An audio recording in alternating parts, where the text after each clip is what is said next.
Is Georgia Republican Congressman Buddy Carter. He recently wrote an op-ed in the Washington Post encouraging bipartisanship titled, "I sleep in my office. The rest of Congress should too." Congressman, thank you so much for joining us here on Meet the Press. Now, we'll get to your op-ed shortly, but I want to start with the continuing resolution under consideration to avoid a government shutdown at the end of the week. You've said you support the package, but your House Republican colleague, Nicole Malliotakis, posted that Republicans are in the majority, and yet the Democrats seem to get more of their priorities in than we do. What do you say to that? Well, you know, the Democrats are in a pretty strong position to be negotiating, to be quite honest with you. They seem to stick together a little better than we do at times. But, you know, we've got a lot of good wins in this legislation, and I hope people understand that, particularly when it comes to the health care package, particularly when it comes to PBM reform, the middlemen that the president has spoken about. There's reforms in there that I've been working on for 10 years and that Nicole has herself endorsed and supported. And, you know, you have to look at the package as a whole. Look, I served in the Georgia State Legislature for 10 years, and I know about voting on big omnibus bills like this. Yeah, there are parts of it in there that you don't like. There are parts of it in there that stink, but at the same time, there's a lot of good in there as well, and you just have to judge and decide which way you want to vote. You know, Congressman, one person that doesn't like the CR is Elon Musk. He's been tasked to cut government spending by the president-elect. Your fellow DOGE committee member, Ralph Norman, posted that any member who claims to support the DOGE should not support what he calls this CR of inefficiency. Don't get weak in the knees before we even get started. So why do you think they're wrong? Are you worried that Musk will launch a primary challenge to those who support it, as he's threatened? Look, I represent the people of the 1st Congressional District of Georgia. I've been in South Georgia all my life, and I've seen a lot of hurricanes, but I've never seen the destruction that went along with Hurricane Helene. It was devastating. This package contains disaster relief. Our people have to have it. I'm going to vote for this package because of the disaster relief, because of the health care reforms. It's got a lot of good things in it. Yeah, I'd like to have pay-fors for everything, and we need to work on that. Look, I'm on the Budget Committee. I don't think there's anyone more concerned about our national debt than I am, but at the same time, I've got people at home who are hurting, who have to have help, and they have to have it now. Ag is the #1 industry in the state of Georgia. If we don't get these farmers some relief now, they're going to go out of business. And when they go out of business, we got problems. And if it looks like the CR is in jeopardy, do you want Donald Trump to come out in support of it? Absolutely. We need him to come out in support of it because it's got so many good things in it. Yeah, there are some things that I wished weren't in it and things that I don't really like. But at the same time, disaster relief, that has to be our focus, and it's got to be passed. We got to have it yesterday.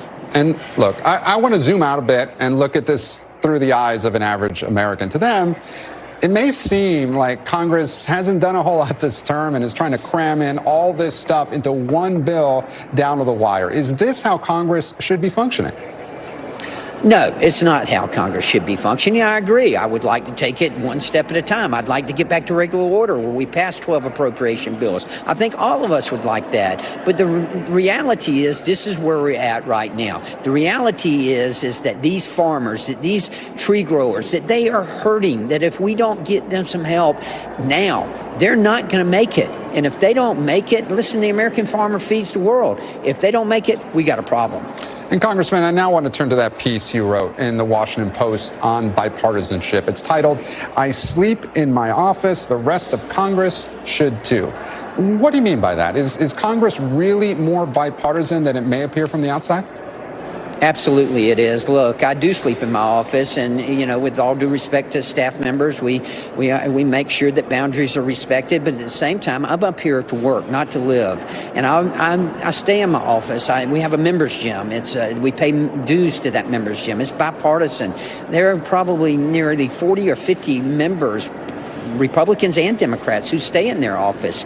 You know, we have gym equipment, we've got lockers, showers, everything. And in there, it doesn't matter what party you're a member of. We're all sweating, we're all working out, we're all getting cleaned up and getting ready for a day's work. And it's the most bipartisan area of the whole Capitol. You know, a good friend of mine, Josh Gottheimer, he is from New Jersey. He's a Democrat, but we work together. We've sponsored 112 bills together in the 118th Congress. Congressman, look, it sounds very idealistic, I'll give you that, but for a lot of your House Republican colleagues, they face more of a danger in losing their seat in a primary than in a general election. So what incentive is there for them to engage in bipartisanship when they could be worried about a challenge from the right? You know, instead of worrying whether we're going to get reelected, we ought to be worrying about our district. We ought to be worrying about helping the people in our district, the American people. That's what we should be concentrating on. And look, a House subcommittee chaired by your fellow Georgia Republican Barry Loudermilk said that the FBI should investigate former Congresswoman Liz Cheney for her conduct on the January 6th Select Committee. She denies those accusations, and you said the country needs to move on from January 6th. So how would prosecuting Liz Cheney fit with that? Well, let's keep in mind what Barry Loudermilk's responsibility is. He's running this with the January 6th investigation. So he has a responsibility to look at these things. Barry's a very close friend and a colleague that I've worked with many, many years, and I will respect what he suggests. Look, Congressman, back in 2022, you said that the January 6th rioters should be arrested and prosecuted to the fullest extent of the law. President-elect Trump now wants to pardon them. What do you make of that? Well, look, we've got to get past January the 6th. And what President Trump does, I don't have control over that. I will tell you that I still, to this day, can think that what happened that day was wrong. But at the same time, we've got to get past January 6th. And you know, look, I agree with President Trump. I think there were problems. I voted against certifying some of those, and I did it for a reason, because of the changes that were made. But at the same time, look, our country's got a lot of concerns right now, a lot of problems, and we can't dwell on the past. We've got to look into the future, and we've got to solve these problems that are before us. But if President-elect Trump pardons them, you would disagree with that? I'm not going to disagree with what the president does. He's got his reasons for doing it. I think he's looking forward to serving with President Trump, looking forward to the next 4 years under his leadership. I've supported him. I'll continue to support him. Representative Buddy Carter, thank you so much for joining us here on Meet the Press Now. We appreciate your time. Thank you.